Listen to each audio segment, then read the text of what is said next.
Welcome back to Jedi Enclave. I'm Daniel. I'm Chris. And we are your esteemed hosts of Jedi Enclave presents the This Is Podcasting podcast.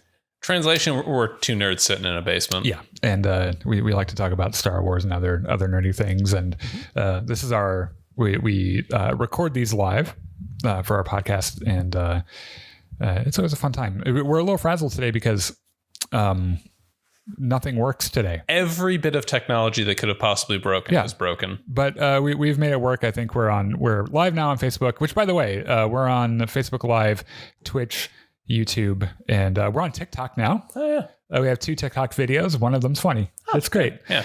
And also the Discord, the link to our Discord is in the description of the video here. You can check that out, which I believe also we're in our voice chat right now on Discord. So if you're there, make sure you say hi.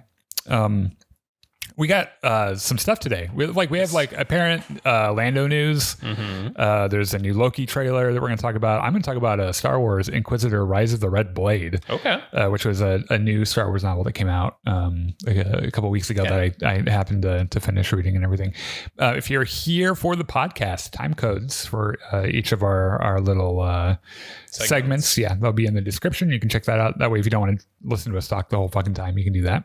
And thanks to Connor at the Star Wars Hub and Star Wars Veritas. He's a friend. I love him. We love him. Go check him out. And make sure you like and subscribe. Share the podcast or whatever you're watching. Share it. Do all that shit. The usual stuff you do on the internet. And then after this, Battlefront 2 will be happening. It's going to be... I'm going to figure out how to make it work on this old ass it's gonna be real setup. rough. Yeah, but it will work. And real quick, I want to make sure we are live. So if you're chatting with us, I want to make sure. Steven says it's a Barbie movie reference. I'm Knuff. Oh, I get it. Oh, yeah. Okay. Yeah. So I'm not really sure why this is showing up on this page.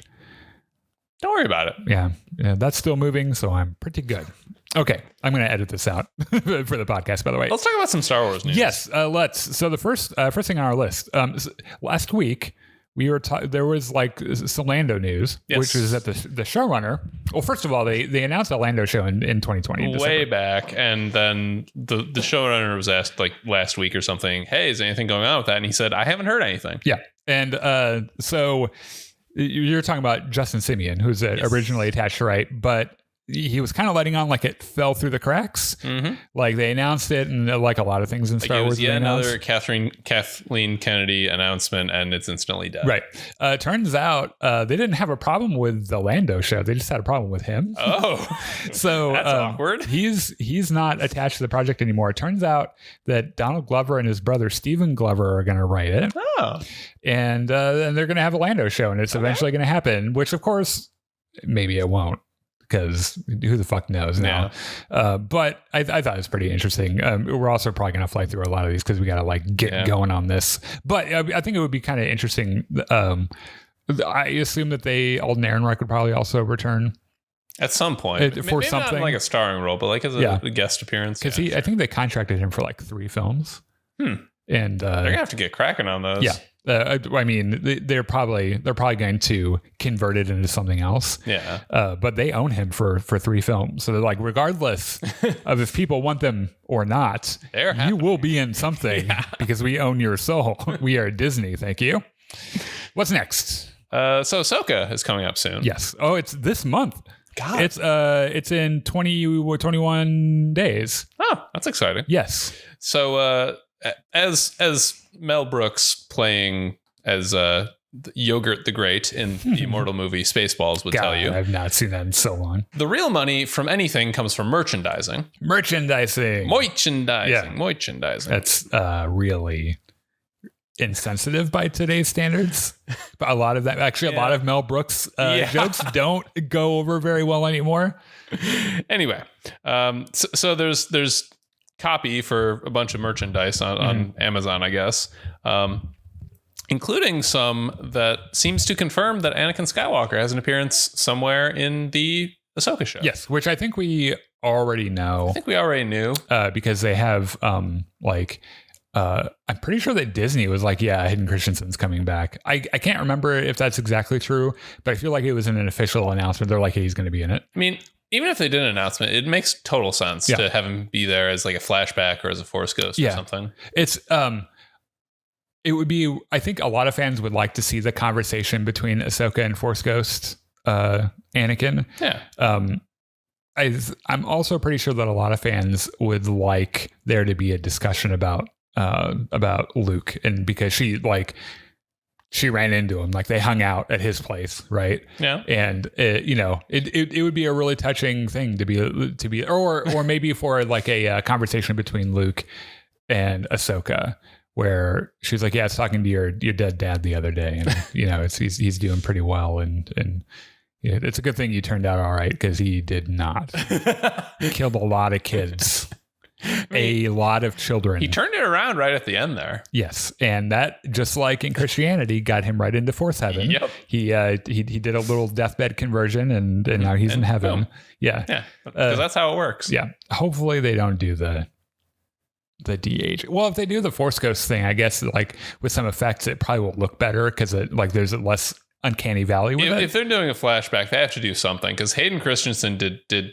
He looked his age in Kenobi. Yeah, and we've seen that technology done very, very well. I think they ran out of money, and they're like, can we just put some makeup on him? It'll be fine. Yeah. Because he did not look like a 21-year-old Jedi Padawan. Absolutely he looked like a 40-year-old. He looks good. Yeah. As a 40-year-old man, don't get me wrong, but he looked like a 40-year-old man. Would that we all could look so good when we were 40. I think they had different plans for that, and they were probably like, oh my God, we are out of money. And they didn't have the money to do the young Samuel L. Jackson in Secret Invasion tech. Yeah. And, I wonder what the setup for that is too. Like, since they already did it in Captain Marvel, if it would be easier maybe to do with him. I don't know. But speaking of Star Wars shows, Star Wars Acolyte had a pretty interesting update on the latest episode of Dagobah Dispatch. Sorry, that's really hard for me to say. Dagobah Dispatch. Yeah. They were featuring an interview with Daphne Keane, Manny Jacinto,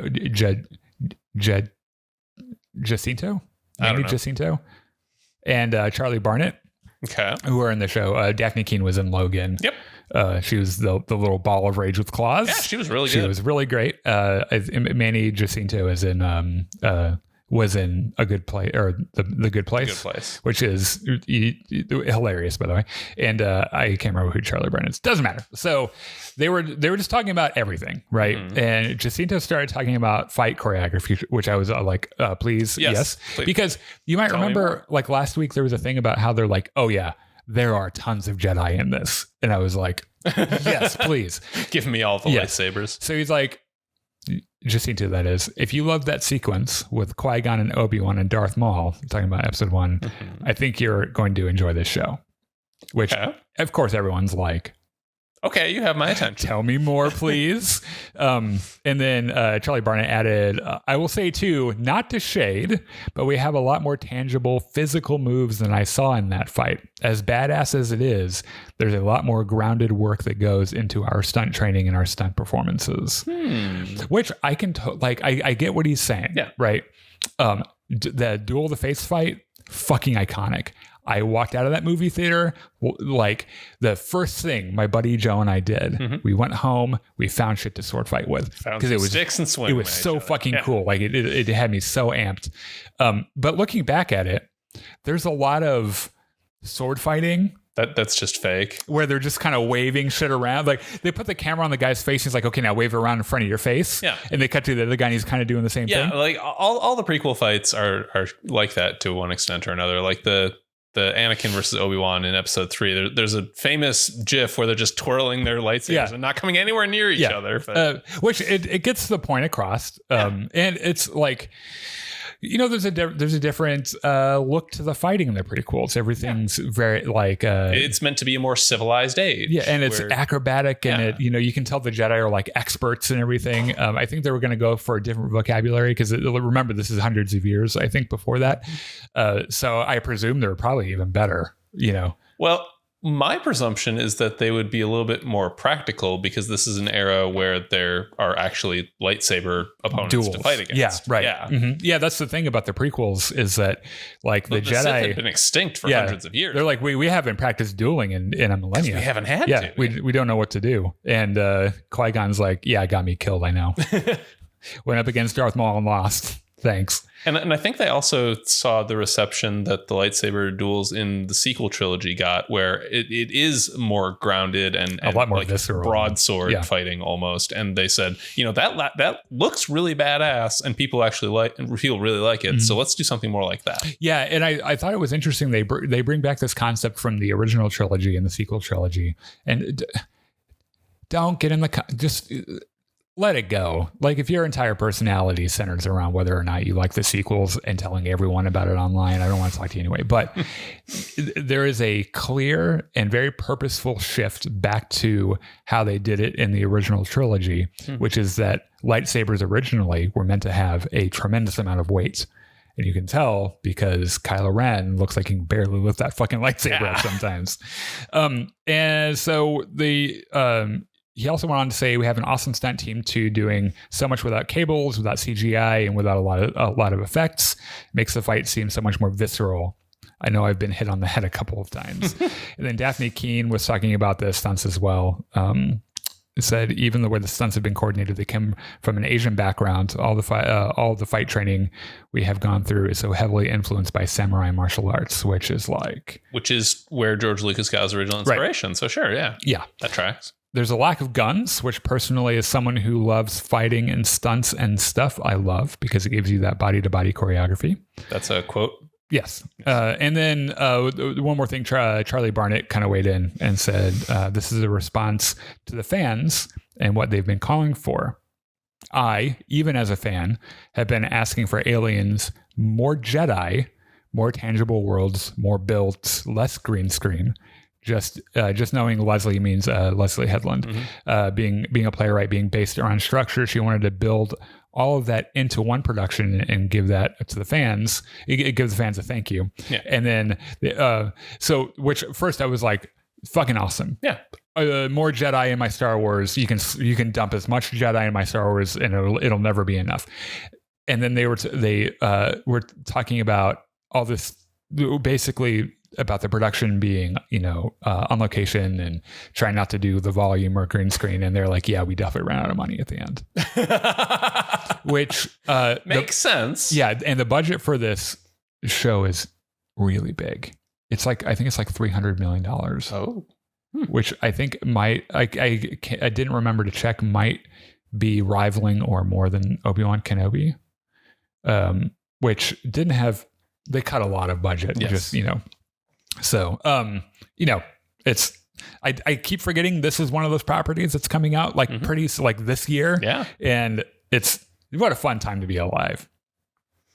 Let's talk about video games. Yes. So, the EA CEO, Andrew Wilson, got on a conference call, earnings call. Like you do when you're a CEO, this is just what you do. You go on conference calls.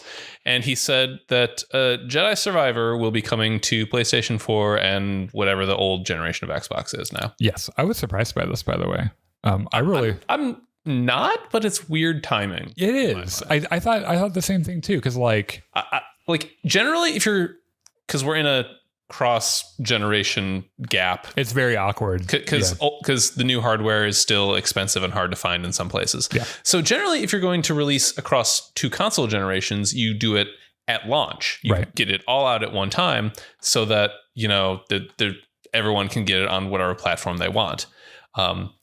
What's even more awkward is that he didn't announce when it was going to happen exactly. I think they're just developing it still. Yeah, because I'm not sure what kind of, I don't know what kind of work goes into that.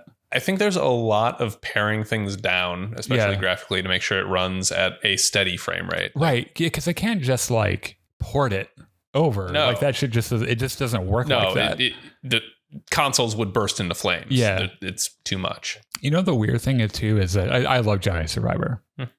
I can't really tell a big graphical difference between Jedi Survivor and Jedi Fallen Order.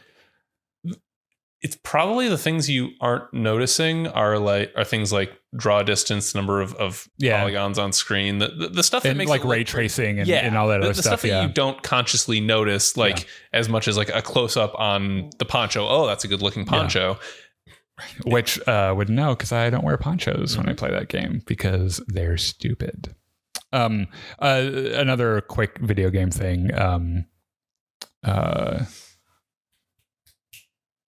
The Force Unleashed 2 will be free on whatever Amazon Prime's gaming thing is. Gaming Prime or whatever the fuck. Games with Prime. Prime Gaming. There it is. Yeah. Which, if you're really into that. If you haven't played it yet, go ahead. Be a great game. Oh, actually, the second one is terrible. The first one's really good with a couple of exceptions. The second one was a disappointment pretty much to everyone, and they were like, this sucks. There's a reason there wasn't a third one.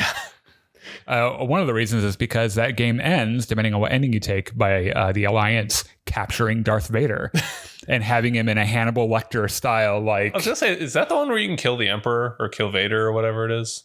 That's the first one. Okay. Yeah, which is not the canon ending. I don't think that what I just no, mentioned. It's definitely not the canon ending. What I just mentioned isn't the canon ending for the second one either, because I think Circular just dies at the end. Be. Yeah, it's like you can get the cutscene and Vader's like tied up and it's like, damn it. It's like this would never happen. Let's talk about books. Yes. So A Certain Point of View, the novels that retell the stories of the Star Wars movies from like minor characters' perspectives. Yeah, it is literally retcon the book. Yes. That's and you know what? I know that sounds kind of silly, but the two I've read, the two that are out so far, which is A New Hope and Empire Strikes Back, are both pretty great. Yeah. I like them a lot. Well, they finally got to Return of the Jedi, and they've got a whole bunch of stories. There's stories from like Max Rebo, Bib Fortuna, Boba Fett. Maybe we'll figure out how Max Rebo is able to survive literally anything. Maybe. The Sarlacc, Obi-Wan, Mon Mothma, Lando, a Stormtrooper, TK-151, Wicket, Arl Crinid, the A-Wing pilot who got shot and crashed into the Executor's Bridge. Yeah, that's the thing about these stories is that some of them are just really goofy and funny. Yeah. And then some of them are really serious. Yeah. Like in like A New Hope, there is a... Weren't you telling me one time about like this gay love story on the Death Star? Yeah, and it's actually that one isn't like kind of goofy. It's actually kind of like a serious, a steamy thing.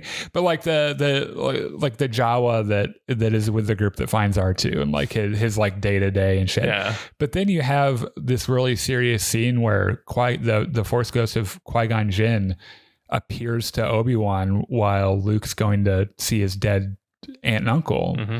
And Qui-Gon having this inner dialogue, knowing that Ben is going to die soon because he knows everything. He's a Force Ghost, yeah, and not being able to tell him.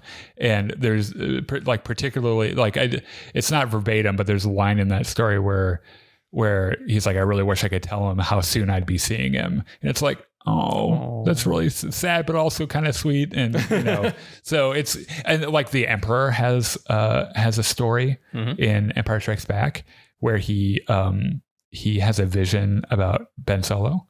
He doesn't know what it is at the time, but it's like some serious shit happens in those books. Yeah. So anyway, that's coming. Let's see. Does it say when book is coming out? They're lining it up with the 40th anniversary of Return of the Jedi, aren't they? Would make sense. Yeah, I think that's what it is. I'll be talking about it when it comes out. So like, no, you won't miss it. August 29th. Oh, that's soon. That's the end of this month. Oh, I better make sure I have an Audible credit for that. Yeah. Let's see. Are we talking about the Loki trailer? Yeah. So this isn't Star Wars at all, but we got a trailer for season 2 of Loki. It's one of the good Marvel. Okay, look. If you follow us at all, like if you're kind of like into what we do here, you know that we don't just bitch to bitch about stuff. Like I just don't have much time for it. We try to be directed and purposeful in our criticism. Yeah. And also like we don't look for reasons to hate things because that's what some YouTuber said to do on YouTube, right? Also because that's generally a miserable way to live. Yeah. That being said, Marvel properties lately have not been great. And they've been kind of disappointing. That goes for movies, and the shows. I think the things that I've really enjoyed have been Spider-Man, Guardians of the Galaxy 3, which is hilarious because I do not like Chris Pratt and I have not loved those movies in the past, but I thought it was really good. And Loki and WandaVision. But Loki was it's a good list. I was really into that. I was like, I didn't think that a show could make me like Owen Wilson because I do not like Owen Wilson at all. So good in Loki. Yeah. But here I am, like, I really wish that dude gets a jet ski. Mm-hmm. And it looks like he might actually, by the way. Oh, good. Did you see the whole trailer kind of like centers around this time slipping thing? Yeah. So Loki's got time COVID or something, and he keeps like disappearing. And fucking Short Round from the Temple of Doom. Are you talking about the TVA's Q guy that is at the beginning? Yeah. I can't remember his name right now. He won Best Supporting Actor last year for Everything Everywhere All at Once. He's brilliant. He was also he was the James Bond kid in The Goonies. He's hilarious, fucking great actor. He was also in a recent Disney Plus show I watched called American Born Chinese. Okay, which I would definitely recommend. It's a neat show. But so seeing him, I was like, I'm glad that guy's getting work because he's great. What else was I going to say? So it's kind of the elephant in the room here is Jonathan Majors. Yeah, because like it's gone back and forth, like the accusations and his lawyers and everything has gone back and forth. And I think his agent dropped him. Yeah, it's all very confusing and kind of muddled. It feels a little icky to me that I think Disney is just trying to see what can blow over. Yeah. Because the only thing that's important to them is that money. Yeah. So like if they can get away with it, and look, if he did something bad, he should go to jail for it. Yeah. And he shouldn't get work. And the inverse is true. Like if nothing happened and, he's innocent and that's fine. The problem is that Disney doesn't seem to care whether or not he's innocent or not. They seem to be more interested with what our memory of it is and whether or not by the time that show comes out, people are going to freak out because Jonathan Majors is in it. Yeah. And it's kind of it's hard to tell. I don't know if a lot of people are even following the story that much. So it very well could be that show comes out and everyone's like, oh, it's Kang from Ant-Man, which is too bad because I did not love Ant-Man either, despite Jonathan Majors being in it, because I actually really love him as an actor. Yeah. If all this shit is true, he's a terrible human being, Mm-hmm. And so I was watching this trailer and they have a scene where Loki like prunes a wall that was in that chamber with the animatronic guys, mm-hmm. and there's like a statue of Kang's face, mm-hmm. and I was like, oh, okay, so if they just kind of keep it to this, and then like by the end of the trailer, it's just Jonathan Majors in his like old timey, like he's definitely in this show. So I have a feeling that there are some Disney executives that are like, hope everyone forgets. What happens? Yeah, let's just touch the bomb and hope it doesn't explode. Which really sucks that they're but like we said, it's what we always say. That's all they care about is whether or not they can make a buck on it. The thing is that like they had to have had this done a long time ago, and like with the way special effects timelines work nowadays, they like recasting someone else's Kang and trying to make that work would have taken a long time and been very expensive, especially they'd already done a bunch of work with Jonathan Majors. On the other side of that, they could do the same thing with Kang that they do with Rick in Rick and Morty, which famously the Rick and Morty voice actor that did Rick and Morty is a terrible person and lost his job like he should have should have happened. The thing is that in that story everything is so crazy and insane that they could just be like, oh, now this Rick is from a universe where he's voiced by famed actor blah blah blah blah blah, and that like works in the story because everything is so meta and weird and a reference on itself and everything. And Kang can kind of be like that a little bit too. Anytime you have a multiverse in action, he could literally look like anyone or be played by anyone. I don't think that's the issue I'm thinking of so much as like just practically making the special effects work with the correct actor in frame. You mean like out of stuff they've already shot? You mean? Yeah. So it's. I wonder how much they had to have had a lot of that shot before the whole thing even went down, right? And with the writers and actress strike, they can't push this back. Yeah, like that. They have to have content. They have no idea what they're going to have in a year from now, so they have to get this out now. Yeah, which I'm glad they're in that position. And I hope that all that pressure makes them bow to the demands of the writers and the Actors Guild. But you're right. Like, if I'm an executive, I'm like, we're about to hit a big dry patch in content. So maybe it's worth the risk that everyone gets pissed off at us about Jonathan Majors, you know? So who knows? Though, honestly, Disney could be like, if we put him in there without apologizing and support the work of a domestic abuser, like a predator, there's a demographic that hasn't liked us so far that will probably like us a lot now.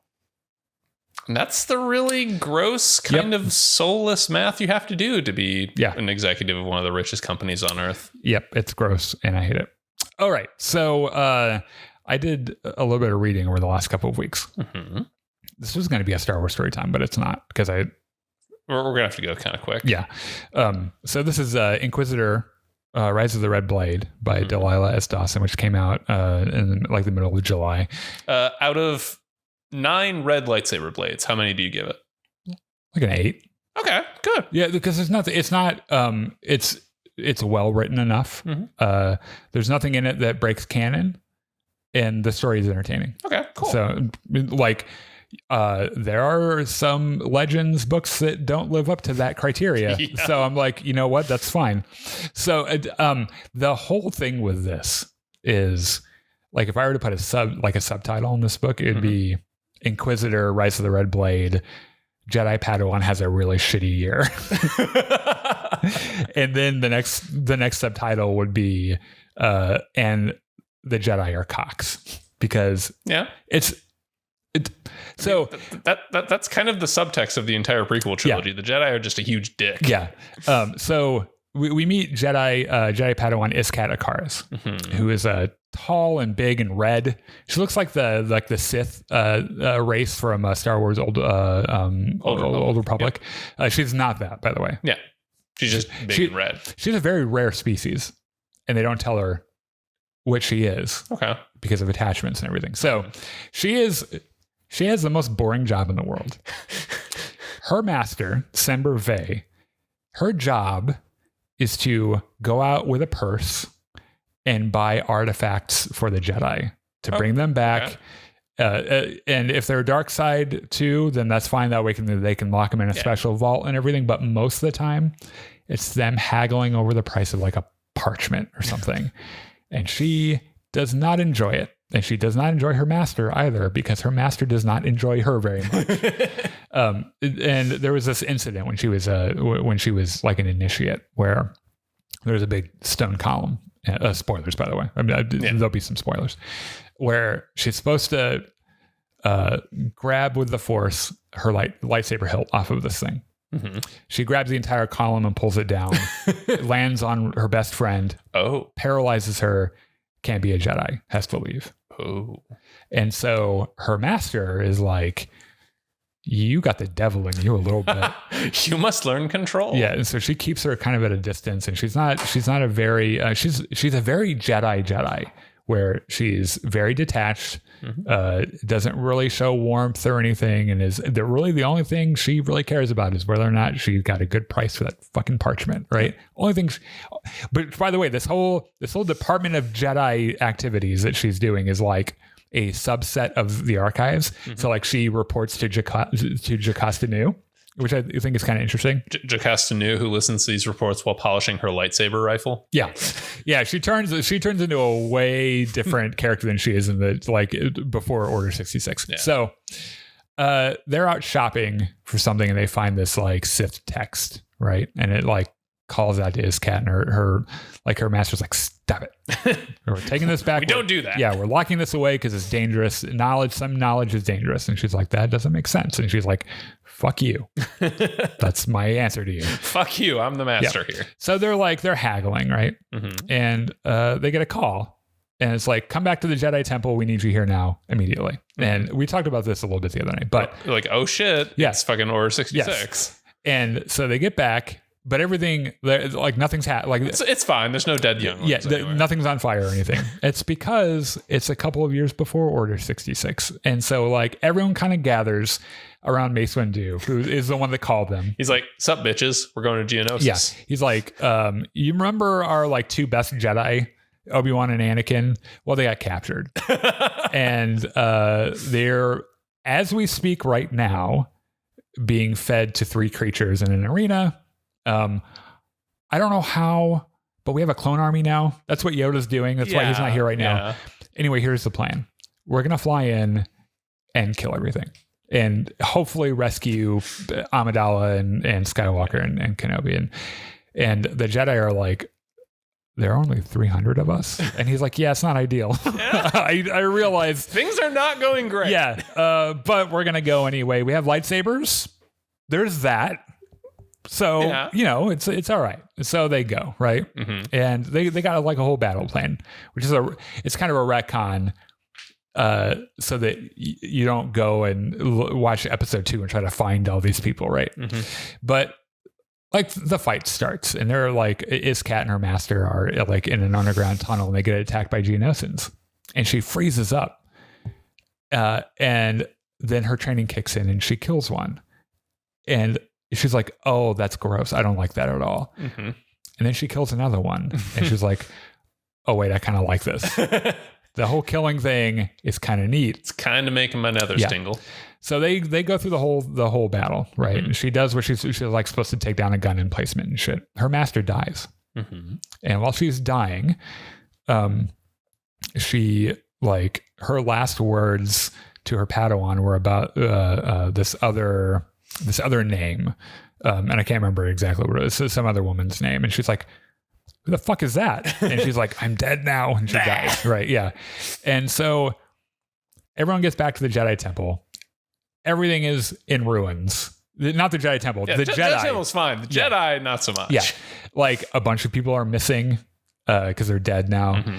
And all she's getting from everyone are these shitty platitudes because she didn't love her master very much, but they were, they spent a lot of time together. You're not supposed to. You're Jedi. You're not supposed to form connections. And she, she had feelings for her. Like she cared about her. Mm-hmm.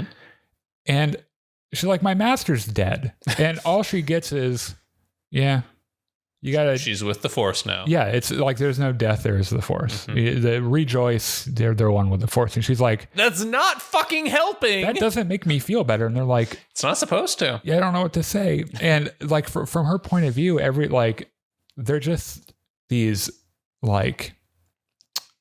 sayings that they're just saying. They don't seem like they really believe them. Mm-hmm. They're just saying it because they don't know what else to fucking say, right? And so they get back, and then the Jedi Council realizes there are lots of dead masters that had Padawans that are still alive. And while it would be very tempting to make sure they finish their education, the best step, since we're now in a war, is to graduate all of them to Jedi Knight. Congratulations. Yeah. Are they ready? No. It's like taking a second-year university student saying, you're a doctor now. Congratulations. There you go. And so there's a knighting ceremony. And this was the knighting ceremony where Anakin Skywalker is knighted, along with a bunch of other Padawans who probably shouldn't be knights. Absolutely not. And Mace Windu is like, what's the worst that could go wrong with this?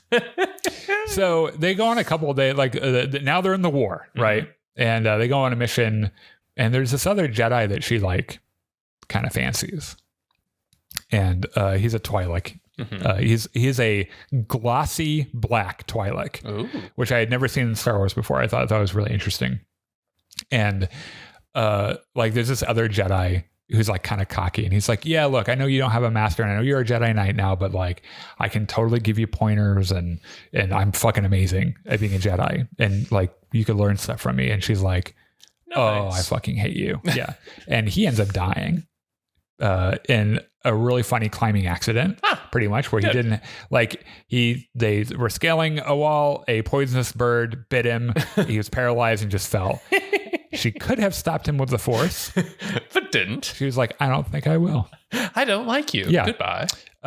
And like this other Jedi, the Twi'lek, she wants to bone. Yes. She finds a Sith crystal in a cave on this mission and doesn't tell anyone about it, but like sleeps next to it. She's like, precious, but she leaves it there, I think. So their mission there was to covertly sabotage a separatist factory. Covertly? Yes. Because there was diplomacy involved and all this other bullshit, and their plan didn't go the right way, so she just blew everything up. Of course, yes. And they get back, and the Jedi Council's like, "We didn't want you to do that." And she's like, fuck? "I did what I had to do." I sabotaged it. Yeah, it maybe wasn't covert. Yeah, but I got the noun done. And so they're like, "Well, you're done with war. You're gonna go be a teacher now." And she's like, "But." Honestly, killing things is a lot of fun. And they're like, that's the whole point. That's why you probably shouldn't go. So she's a teacher for a while. All the while, she's meeting with this weird guy that works at the temple, who fixes droids and stuff, and washed out as a Jedi Knight. He was a Padawan, didn't pass his trials, and washes out. And then there's in one particular point, the Jedi Council is like, hey, Chancellor Palpatine is here. We want you to escort him here. And so she escorts him there, and he is like, what's up with you? You're very red. And something tells me you have a murder boner. Yeah. And to her, he's just innocuous and friendly, right? But that he's like, you've killed some people. You've killed many men. I'm gonna put a post-it on this and go about my day. So this whole comes to a head where they're on another mission trying to find General Grievous, because all of a sudden a bunch of intel comes in about Grievous being at all these different planets. So all the Jedi go out to try to find him. And it was like this planted intelligence from Palpatine to get all the Jedi away from the Jedi Temple. And then she's sitting there with her clones, and Order 66 happens. So the clones pull out their guns, and they're just looking at her. Now, we know Order 66, that's generally not what happens. They just fucking mow them over, right? They start shooting. She's there with her crush, by the way. Oh. And they're like, yeah, we're supposed to kill the Jedi, but you have a phone call. And she's like, from who? And he's like, you're going to want to take this. Good. Takes the holoprojector. It's Palpatine. He's like, look, I'm going to level with you. You seem like you might be pissed at the Jedi. And she's like, oh, I am. And you know who's also pissed at the Jedi? I am. I'm a little upset too. We have a common interest. You walk away from this situation. Let the clones kill your boyfriend, your wannabe boyfriend, and come and work for me. It'll be a lot of fun. She's like, all right. Okay. Makes sense. Leaves her crush there, who had more or less ignored her because he was a Jedi. Yeah. And they presumably kill him. She becomes an Inquisitor. Yes. And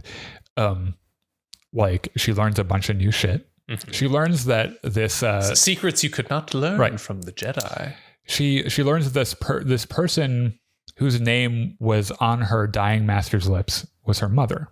Oh. Who did not pass her Jedi trials.